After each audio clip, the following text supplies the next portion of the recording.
when we're discussing the very broad, big question of why do injuries occur, we organize this or analyze this off of really four primary pillars. We have our trait factors, which predominantly speaks to your injury history.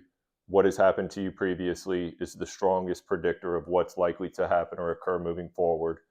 Then we have our state pillar, which is the acute sense of how are we feeling today in this moment and what are we, prepared for based on our sleep, our stress, our readiness, our nutrition, our hydration, so on and so forth.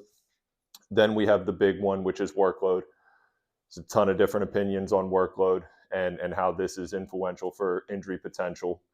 We'll get back to that here in a second. And then we kind of have like neuromuscular profiling. So effectively, what is your central nervous system, functionality or acuity for that day in regards to your eligibility for play and then your likelihood of sustaining an injury.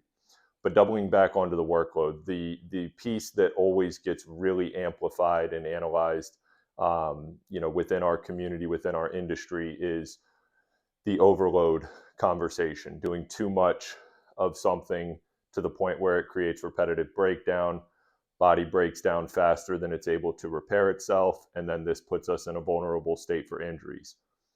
But the other side of this coin that doesn't get talked about as much is the under-prepared or the underloading side of it. Now, these are two different situations. There's two different contexts with these. But I think at the end of the day, both of them are much more closely related in terms of the probability of having an injury occur than we tend to give credit to. So the overload piece is easy. High volume, high intensity practices, a ruthless training schedule, high competition period. We see this with youth athletes a lot with the AAU and the club schedules now. And, once again, this is fundamentally or physiologically the body being exposed to stressors that it can no longer adapt to or incur.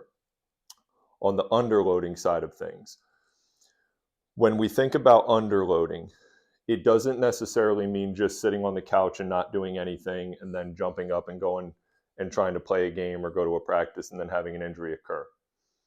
There's a gray area to this. Underloading can also speak to an athlete who is going to practice, playing in games, doing their training, but they are not loading the right things. And therefore, parts of the body become underloaded along the way, thus exposing the opportunity or increasing the vulnerability for injury. Very simple example of this. Athlete trains 3 days a week. They do some speed work. They have 2 or 3 practices a week, and then they play games on the weekends. But there's nothing in their programming that is specifically allocated for the calf, the Achilles, and the foot complex.